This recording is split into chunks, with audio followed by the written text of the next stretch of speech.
amis, j'espère que vous avez la forme car moi je vais super bien. Aujourd'hui on se retrouve pour l'analyse de Star Wars épisode 7. Je vais vous parler du résumé, du scénario, des visuels de l'OST et la note finale que j'attribuerai au film. Donc avant tout simplement de commencer cette vidéo, n'hésitez pas, pour ceux qui n'ont pas vu le film, de partir. Parce que je risque de spoil. Parce que je vais spoil un max. Et surtout dans le résumé. Le résumé ça va être que du spoil. Ensuite je vais vous parler de mon avis personnel.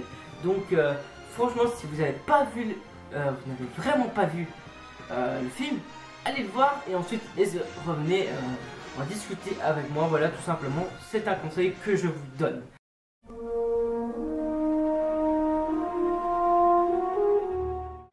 Donc, alors déjà parlons du résumé. Alors, il faut savoir que quand on nous lance le film, la première chose qu'on nous dit c'est que Luke a disparu. Ok, il va falloir trouver Luke. Mais pourquoi il a disparu? Simplement, il a disparu parce que un Padawan déchu, on va dire, a trahi Luke et a détruit tout le nouvel ordre Jedi. Et maintenant, l'Empire, qui ne s'appelle plus l'Empire maintenant, mais le Premier Ordre, a le contrôle à peu près sur le monde. Les Jedi ils sont morts, il n'existe plus, il ne reste plus que Luke qui est parti se réfugier. Alors, justement, la résistance essaye vraiment de retrouver Luke de son côté et il possède une carte.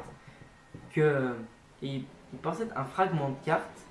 Et justement, le premier ordre veut retrouver ce fragment de carte que transporte le nouveau droïde BB-8. Donc BB-8, franchement, je vais vous dire mon impression sur ce nouveau droïde, il est très attachant. On se dit qu'on est habitué à R2D2, tous ces 3PO, ou même qu'on l'appelle aussi 6PO dans la saga de Luke, dans la saga de Luke et la saga on va dire la saga d'Anakin, la saga de Luke. Donc dans la saga de Luke, je pense que c'était 6PO, mais dans la saga d'Anakin, ça s'appelait C3PO. Donc voilà. Donc franchement c'est vraiment pas mal, j'ai vraiment adoré ce droïde. Il est vrai que au début je me disais purée BB-8, un nouveau droïde, ou R2 ou C3PO, 6PO comme vous voulez. C'est vrai que je me disais ouais, est-ce que ça va aller? Franchement moi j'avais hâte de voir le film et tout. Et franchement je me suis attaché à ce droïde, il est mignon comme tout en plus. Il est mignon comme tout, putain. Alors il faut savoir que BB-8 donc est exilé, pas exilé mais je veux dire sur la planète Jakku, et son maître est justement attaqué par le Premier Ordre et par Kylo Ren. Alors qui est Kylo Ren? Alors là les gars, c'est vraiment, si vous voulez pas le spoil, là je vais spoil un grand truc sur Kylo Ren, donc vous n'avez pas vu, vous pouvez partir. C'est bon? On y va? Allez, donc je spoil. Alors Kylo Ren n'est pas un Sith, c'est un chevalier de Ren, mais les chevaliers de Ren, qu'est-ce que c'est? Ça je sais pas trop encore, ça je sais pas trop, même avec l'analyse d'un youtubeur, j'ai pas trop compris en fait. Mais je vais essayer mais je sais pas encore ce que c'est trop les chevaliers de Ren. Mais Kylo Ren est le fils de Han Solo et de Leia Organa, qui est la sœur de Luke. Donc c'est dire que le grand-père de Kylo Ren est Dark Vador, Anakin Skywalker. Donc en fait, petite théorie, Kylo Ren finit sûrement par découvrir que son grand-père est Dark Vador et il décide de rejoindre le côté obscur de la Force et veut devenir aussi puissant que son grand-père. Il était avant qu'il meure. Donc voilà. Alors, on a aussi l'apparition d'une jeune femme qui s'appelle Rey. On ne sait pas qui elle est, d'où elle vient, quel est son lien avec la Force, tout ça, mais elle commence à le maîtriser au fil du film. Voilà. À la fin du film, elle commence vraiment à maîtriser la Force et met une pâtée à Kylo Ren et tout. Mais bon, voilà. Alors, donc, il y a aussi un Stormtrooper qui va se rallier aux résistants. Alors, ce Stormtrooper s'appelle FN94, mais il va préférer s'appeler Finn après qu'il fait échapper le maître du droïde BB-8, donc Beau Dameron, si je me souviens bien, c'est bien ça le nom, qui le nommera Finn. Donc voilà, tout simplement. Donc il va rencontrer Rey en compagnie de BB-8, tandis que Beau et Dameron, ben, on sait pas où il est, on croit qu'il est mort en fait, que à la fin on découvre que non, mais je vous dis, je spoil, hein, c'est le résumé. Donc voilà. Et alors, ils vont, avec Rey et BB-8, ils vont tenter d'échapper aux forces du côté obscur pour amener la carte aux résistants chez Leia Organa. Voilà. Tout simplement, voilà, c'est fini juste pour le... Là, c'était le résumé.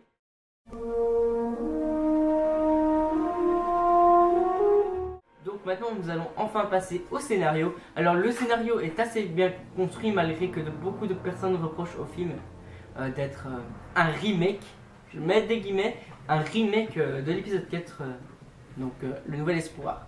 Alors, mais pourquoi vous me dites, parce que tout simplement, la quête de Rey a une similitude avec, comment dire, avec la quête qu'avait Luke à l'époque. Il y avait des scènes qui ressemblaient beaucoup à l'épisode 4. Exemple, la scène où Rey reçoit le sabre laser par, je sais plus comment elle s'appelle, tiens, cette petite créature que Han Solo a fait rencontrer à Rey, mais elle reçoit exactement le même sabre laser de couleur bleue que Luke a reçu par Obi-Wan Kenobi. Mais le sabre laser, il le perd. Souvenez-vous, je pense que c'était dans l'épisode 6, non l'épisode 5, l'Empire contre-attaque, c'est ça normalement si je me souviens bien. Luke, à la fin, quand il se combat Dark Vador, il perd le sabre tombe dans le vide. Comment ont-ils récupéré ce sabre? Une question. Alors là, je n'ai vraiment aucune théorie là-dessus. Aucune. Je sais vraiment pas comment. Et j'espère que l'épisode 8 répondra à ces questions. Voilà. Donc, alors, mais pour ce scénario, je lui donne une note de 7 sur 10, tout simplement parce que le scénario est bien construit. On voit quand même qu'il y a des différences avec quand même l'épisode 4, Le Nouvel Espoir, mais il y a des similitudes. Et je pense que beaucoup, j'ai vu ça dans les commentaires, quand je regardais les commentaires, les avis des gens sur Star Wars, ils disaient c'est nul, c'est un remake, à quoi ça sert? Moi je pense quand même que ça a été fait exprès pour nous remémorer Star Wars. Je pense que ça a été fait exprès, mais j'attends quand même de voir que, j'espère que l'épisode 8 ne sera pas un remake de l'épisode 6, de l'épisode 5 par exemple. Voilà, ça je l'espère vraiment une toute autre nouvelle histoire. Mais la suite de l'épisode, une bonne suite de l'épisode 7 quoi.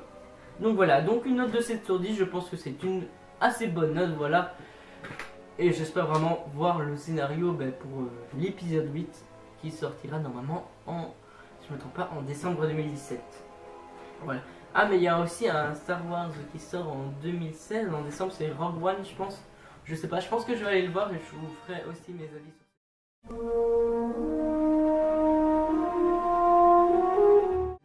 Donc maintenant, parlons des visuels. Alors visuellement, c'est une claque. C'est une vraie claque. Ah! Une claque. Le film est juste magnifique les gars. Les effets spéciaux sont grandioses. Je me suis vraiment plongé. C'est Star Wars, ça se voit. Et avec les moyens qu'on possède ici en 2016, ce film est magnifique. Les graphismes en HD 1080, en Full HD 1080p, tout ce que vous voulez, c'est magnifique. Vous ne pouvez pas cracher sur les graphismes, je suis désolé. En plus, les effets spéciaux sont dignes de la saga. Désolé si je balbutie, j'ai vraiment pas l'habitude de faire des analyses de films, c'est vraiment la toute première fois. Franchement, alors pour ces visuels, j'essaie d'être assez court quand même parce que voilà, on va pas trop se pencher sur les visuels. Voilà, je donne mon avis et dites-moi aussi vos avis. Je lui donne une note de 10 sur 10. Et ce 10 sur 10 est vraiment mérité. Pour moi, si on retire un point à ces visuels, si on tire un point à ces visuels, je saute par la fenêtre. Juste là, il y a une fenêtre, je saute. Le problème c'est que j'atterris sur le toit parce qu'il n'y a pas de vide. Enfin si, mais j'aurais sauté une deuxième fois. C'est bon, ça m'a les steaks. Bon, donc, alors maintenant on va parler de quelque chose d'autant plus important que les visuels.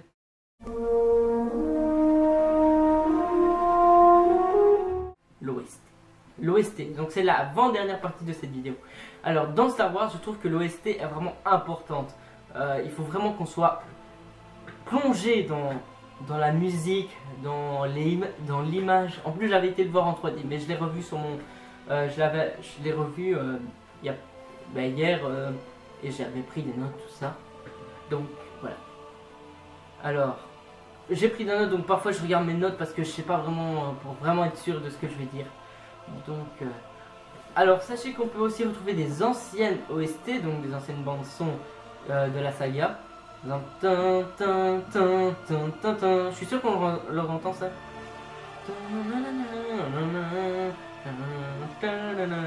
Vous voyez, c'est des trucs que je suis sûr qu'on réentend dans l'histoire. Et on a aussi des nouvelles bandes son qui font super plaisir parce qu'on se dit, on veut les anciennes, mais on veut aussi des nouvelles. Et les nouvelles collent bien. Franchement, moi j'ai adoré les nouvelles bandes son. Mais même si j'ai adoré les nouvelles bandes son, je mets quand même une note de 9 sur 10 pour l'OST, tout simplement parce que j'ai vraiment envie de voir des nouvelles bandes son, plus de nouvelles bandes son arriver pour l'épisode 8 et voir ce que Disney peut nous proposer comme claque sonore qui pète le feu pour la suite. Voilà, tout simplement. Donc voilà, maintenant on a donc 7 sur 10 pour le scénario, 9 sur 10, 10 sur 10, voilà j'ai fait, c'est moi qui abaisse le score des scénarios. Bon, allez, je vais, des visuels, je saute par la tête. Donc 10 sur 10 pour les visuels et 9 sur 10 pour l'OST. Donc ce qui nous fait une note de 26 sur 10 pour 26 sur 30 pour l'ensemble, soit une note de 8,8 sur 10 pour le film, pour tout, pour l'ensemble, voilà, pour tout. Donc voilà, franchement 8,8 sur 10 c'est une note que franchement je donne au film. Je pourrais même donner 9 sur 10, voilà. Donc alors où j'en étais, ah voilà, donc alors maintenant c'est là que se termine, là je vais mettre le mot de fin. Donc je vous conseille vraiment ce film si vous êtes vraiment fan de la saga. Franchement moi je suis content d'avoir pu revivre une aventure Star Wars.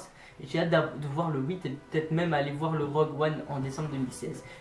Donc j'attends avec impatience donc l'épisode 8 et de voir ce que nous réserve Disney pour la suite de la saga. N'hésitez donc pas à laisser vos avis sur le film dans l'espace commentaire. N'hésitez pas à interagir avec moi, je répondrai bien évidemment. Et n'hésitez pas à laisser un petit pouce bleu, et de partager, liker et de vous abonner si ce n'est pas encore fait. Sur ce, je vous dis à bientôt pour de nouvelles analyses de films et peut-être sûrement de nouveaux courts-métrages. Allez, sur ce, je vous laisse et je vous dis allez, tchuss et à la prochaine.